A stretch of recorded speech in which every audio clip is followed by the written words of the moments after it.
Brought to you by LaglessGG. Get 35% off your first purchase by using code CygnusMC or click the link below. You know, it's kinda odd that so many projects get forked every 5 minutes. We first had Bukkit, which got replaced by its fork Spiggot, which then got replaced by its fork PaperMC. We had Forge, which now has been forked as well, creating NeoForged. It's all a bit much, isn't it? And to some, a bit annoying. But this also shows a kind of beauty and the entire backbone of the mod community. Something a lot of players don't often think about, the open source nature of Minecraft modding. But why does this matter, and what does Mojang have to do with all of this? Well, today, my friends, let us once again document an important factor in modded Minecraft, and dive into the depths of programming socks and Linux neckbeards that is GitHub. On May 31st in 2009, Minecraft released its first multiplayer test. While at this time it was still played in the browser and didn't require a purchase to play, this test was just to see what mods Minecraft creator would keep and which features he would throw out. For example, the flailing arms all around that human mobs had, this was removed. Talking about removed, the multiplayer update was then removed the next update, re-added, removed again, and finally re-added in the stable version for survival multiplayer with Minecraft Alpha version 1.0.15, which also included an offline client as of Alpha version 1. This finally allowed players to set up dedicated servers for their friends, but almost as soon as it was released, people realized that the tools were kinda lackluster. And while Mojang would add commands like unban and /op through the next few updates, only 2 weeks after the first ever software was ever created for Minecraft, there was already a new software for it. And this was, of course, the one and only HMod. Yeah, well, you didn't think I was gonna say Bukkit, right? That's for later. But for now, HMod was the de facto thing people who knew what they were doing ran their servers on. Why? Simple, it provided a rudimentary API where people could build their mods for. Mods that we would now call plugins. Eventually though, this went nowhere with Haze Zero losing interest in Minecraft and thus the project altogether. Notable members like Dinnerbone eventually moved on to the next project, which was Bukkit, but we will touch upon Bukkit in a little bit later. But for context's sake, I think it's important that we note here that at this point, client-sided mods were not a massive thing yet, thus there were no real loaders like Forge and Fabric, with a lot of people manually having to replace files in their jar file in order to get it working. Eventually though, and I mean the span of a literal month, there were already so many client-sided mods that they would conflict with each other, thus creating the first ever mod loader for mod loader. You didn't think I was gonna say Forge now, did you? Come on, this is the second time now. Both Bukkit and ModLoader will go on to shape the future of Minecraft in their own way, and neither could ever predict that they would. But with all this context out of the way, let's get to the actual meat of the video, as the eventual death of these two projects would lead to the open source nature we enjoy today.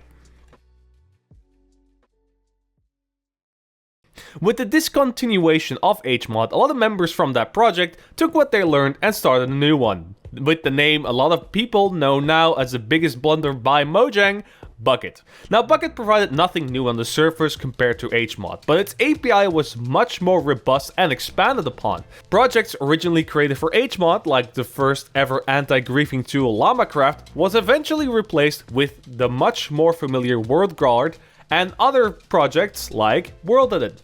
With Bukkit reaching its all-time peak with about 100,000 servers running on it according to Bstat, it was like they were riding a high. But just as they were reaching this high, a legal problem occurred. See, Bukkit worked by reverse engineering actual Minecraft game code and changing it. This was, and still isn't, legal, as that code belonged to its creators, Mojang. So at Minecon 2012, on February the 28th, in a backstage alley,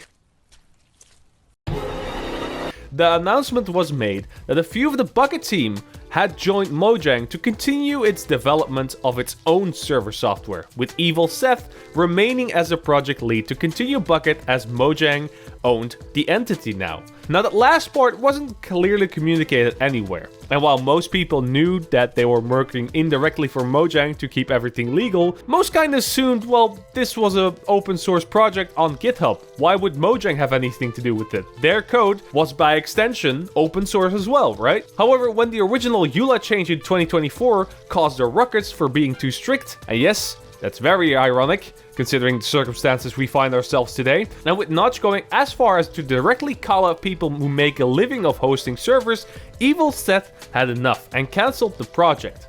But with a clapback that can still be heard through the ages, Jet said, quote, Warren over at Bukkit seems to have forgotten that the project was bought by Mojang over 2 years ago and it isn't his to discontinue.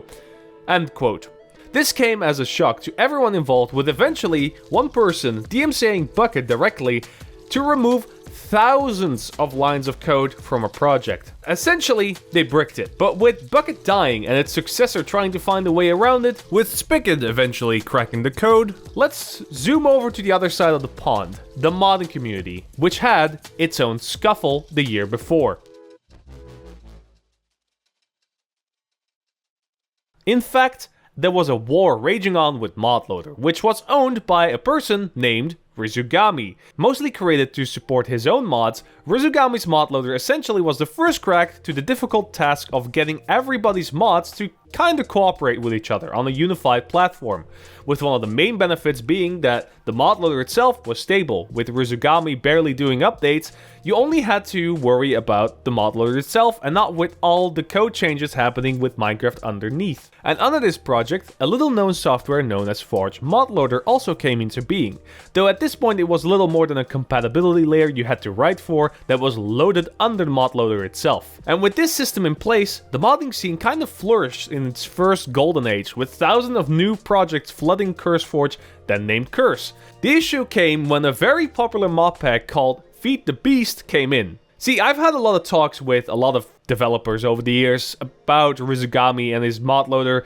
and they would all agree that he's an ass, and that the biggest issue was that there was no license for the ModLoader. Essentially, Rizugami's stance was, you can just use my ModLoader, but the second you dare to ask me for permission, I'm not gonna give you permission. Which is an odd stance to take, not gonna lie, but hey. Now Feed the Beast made the mistake of asking for that permission and thus were denied. This caused the Forge ModLoader project to ditch Rizugami's ModLoader as its underlying technology and create its own, but with the more important part being with an open source license that is clear to use and has actual use cases described. Thus, Rizugami's ModLoader was left by the wayside and serves now as a clear indication as what not to do when creating a project others rely on. But let's zoom out real quick here. What does the story of Rizugami and the story of Bukkit have in common here? Well, they both set us to a path we're on right now, where open source projects are the norm, and anyone who isn't fully open source is seen as a fool at the best of times, and worse, as a malicious actor at the worst of times. Eventually, even Mojang would open source some of its tools, like Brigadier in 2017, an internal development tool, and Data Fixer Upper in 2018, a tool used when upgrading things like worlds to newer versions. With the community virtually exploding over the coming years and seeing somewhat of a renaissance era with virtual titans like Optifine being toppled by Sodium, or one of its many forks for that matter, it seems that the open source nature of modded Minecraft allowed everyone to contribute their knowledge to a great big pot and create truly unique projects. Talking about create, this would never have been in anyone's wet dreams when Minecraft first released. And not to mention that the entire server industry almost entirely rely on tools like this to run their servers on.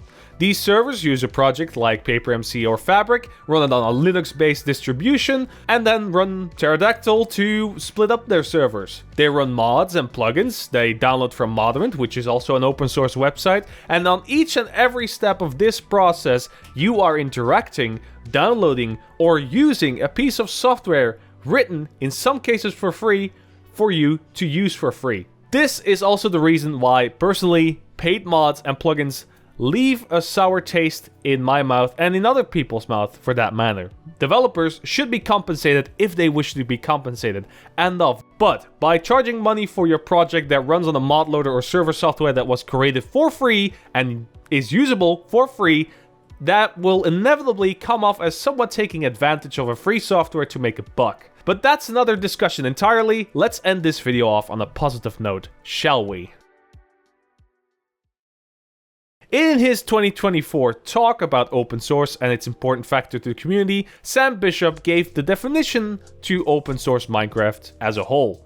Quote, describing any product whose composition or method of manufacturing is public knowledge and not propriety. End quote. He then goes off to list several other things that could be considered open source under this definition. Things like blueprints and redstone schematics. To its core, this game is meant to be your creative outlet, and nothing shows that more than the absolutely amazing modding and plugging community out there. And while yes, currently we have a lot of division and separation happening because of nothing else but just egos, with all these projects being open source, it's just a matter of time until someone figures out a Sinitra connector that unifies all 4 mod loaders and removes a lot of the issues newer players have when they start modded Minecraft for the first time.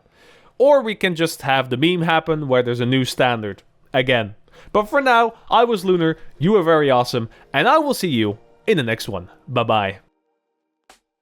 Hoo-wee, that was different. I actually was credited in this talk I mentioned that the last time. That's very cool. Thank you, Sam Bishop, for reaching out and asking for using my content in your talk. That was a very proud moment for me. But anyways, thank you all for watching and thank you all for being here. If you would like to have behind the scenes access and even interviews, I think we have about 20 interviews on the Patreon. $1 a month gives you access to all of that content for just $1 buckaroo. $1 on YouTube will not only support me directly, but also give you access to Q&As that are going to be happening, bloopers if they happen, that kind of stuff. It's all on the channel. So thank you again for all the people who are supporting me, and if you're considering supporting me, thank you doubly so.